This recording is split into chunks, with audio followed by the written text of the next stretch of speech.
بحیثیت مسلمان یہ صرف علماء کرام کی ذمہ داری نہیں، ہر مسلمان کی ذمہ داری ہے کہ وہ اسلام کے طور طریقوں کو خود بھی سیکھے اور اپنی اولادوں کو بھی سکھائے۔ اگر ہم اس معاشرے کو ایک مثالی معاشرہ بنانا چاہتے ہیں تو ہم دین کو اپنے اولادوں کو سکھائیں، ان کی تربیت کریں، تو انشاءاللہ یہ ساری برائیاں ختم ہو جائیں گی۔ برائیوں کی اصل جڑ یہ سمجھ لیں کہ بے دینی ہے اور دین سے دوری ہے۔ منظور صاحب یہ بتائیے کہ کیا کوئی برائی ایسی رہ گئی ہے جو پچھلی امتوں میں تھی اور ہم میں نہیں ہے؟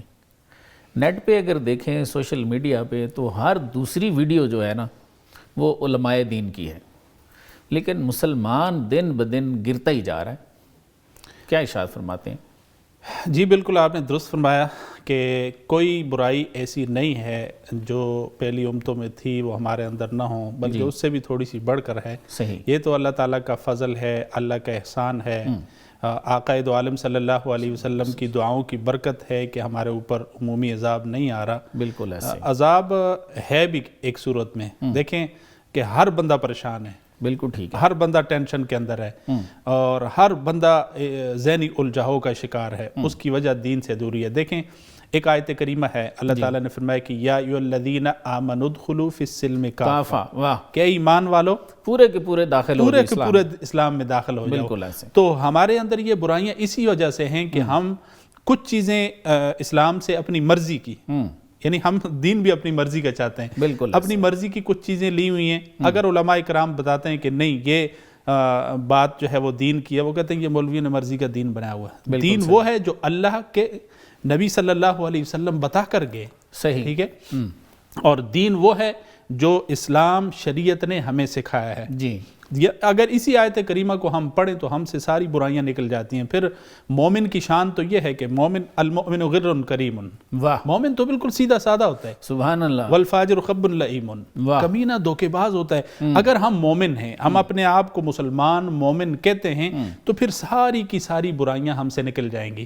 دیکھیں نبی کریم صلی اللہ علیہ وسلم کی صحبت میں، آپ کی مجلس میں جو لوگ آئے، وہ معاشرہ تھا کہ جس پر کوئی حکومت کرنے کے لیے تیار نہیں تھا۔ بالکل ایسے۔ جب وہ دین اور اسلام کے اندر پورے کے پورے اس آیت کی، جس طرح اس آیت کا مصداق ایک مسلمان بن سکتا ہے، پورے اسلام دین میں داخل ہوئے تو وہ معاشرہ ایک مثالی معاشرہ بن گیا۔ دیکھیں آج ہمارے طور طریقے، ہم کہتے ہیں نا جی یورپ کے اندر ملاوٹ نہیں ہے، وہاں وہ کھانے پینے کی چیزوں میں ملاوٹ نہیں کرتے۔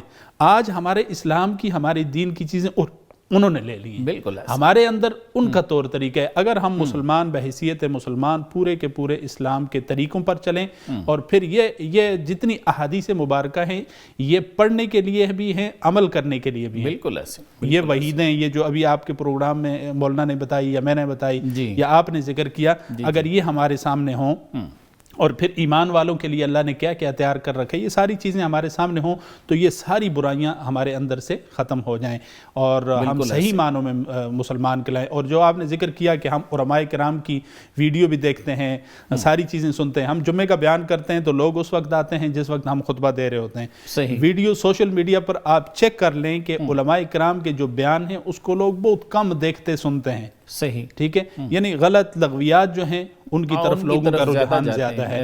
تو اگر ہمارا جھکاؤ، اور اس کے لیے ضروری ہے بحیثیت مسلمان، یہ صرف علماء کرام کی ذمہ داری نہیں، ہر مسلمان کی ذمہ داری ہے کہ وہ اسلام کے طور طریقوں کو خود بھی سیکھے اور اپنی اولادوں کو بھی سکھائے۔ اگر ہم اس معاشرے کو ایک مثالی معاشرہ بنانا چاہتے ہیں تو ہم دین کو اپنے اولادوں کو سکھائیں، ان کی تربیت کریں، تو انشاءاللہ یہ ساری برائیاں ختم ہو جائیں گی۔ برائیوں کی اصل جڑ یہ سمجھ لیں کہ بے دینی ہے اور دین سے دوری ہے۔ بالکل صحیح۔